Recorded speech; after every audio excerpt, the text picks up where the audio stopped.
Mourners in the Swiss ski resort of Crans-Montana have held a vigil for the victims of a fire in a bar on New Year's Eve. Hundreds gathered in silence in the freezing night. Authorities say around 40 people died in the blaze. More than 100 were injured, many of them critically.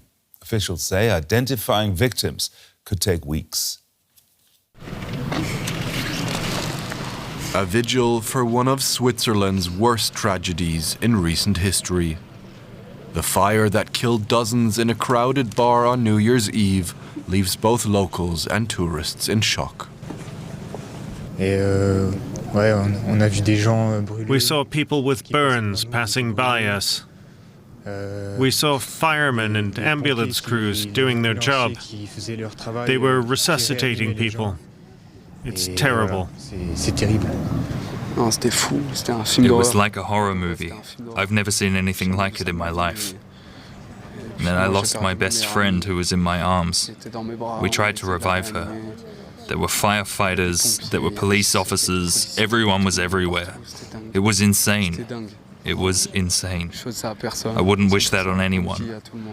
That's why now is the time for us to be together, for everyone to love each other. It's important. It was around 1:30 on New Year's Day when flames engulfed the bottom layer of the nightclub. Eyewitnesses say they saw sparklers light the wooden ceiling on fire.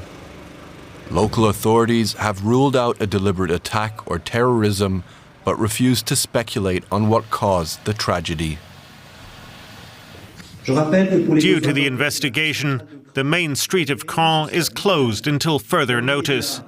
For the immediate future and for the days to come, the priority will be to identify the deceased so that their bodies can be quickly returned to their families. Authorities say that could take time. Experts are using dental and DNA records to identify the badly burnt bodies. And we can now speak to Paula Kersten. She's a journalist with Germany's public broadcaster ARD and joins us from Crans-Montana in Switzerland. Now, Paula, what's the latest that you can tell us? The investigations are still ongoing. Yesterday evening, the French television channel BFM TV posted an image that's supposed to show how the fire started in the bar here in Crans-Montana. You see young people celebrating, holding up champagne bottles with little table fireworks in them, and the ceiling is already starting to catch fire. This is supposed to show how the fire broke out. However, the investigators, they neither confirm nor deny that this was what caused the outbreak of this terrible fire that happened yesterday, even night here in Crans-Montana. Now, lots of people dead and even more injured. What do we know about how the survivors are doing at the moment? Many of them are not doing well, unfortunately. The majority of them, around 80, are severely injured and are still hospitalized, and many of them, some of them are fighting for their lives. We don't know yet how they're doing in the hospitals, but yes, around 80 are in a critical, in a critical situation. Now, you touched upon this briefly. You spoke about this video, but is there any more evidence provided by the authorities on what could have caused the fire?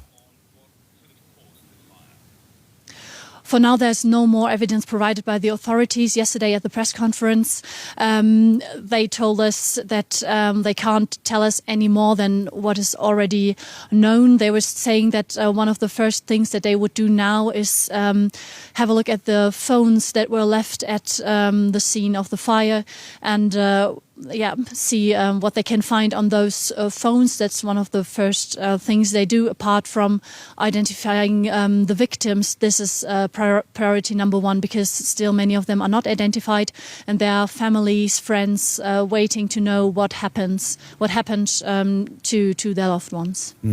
Now, Switzerland is renowned and almost synonymous for safety, if you will, around the world. In terms of safety protocols and regulations, is there any indications that they were ignored? this is part of the investigation as well, and a big discussion here in Switzerland, here in Crans-Montana. Pictures show that there was only a small leather stair that was leading from the basement up to the first floor, so it was difficult for people to escape from the fire. And right now it's as well part of the investigation to see whether safety protocols were respected, whether everything was as it should have been, or if, something was also wrong with the security measures taken by the bar. The ARD journalist Paula Kerstin there talking to us from Crans-Montana. Thank you very much, Paula.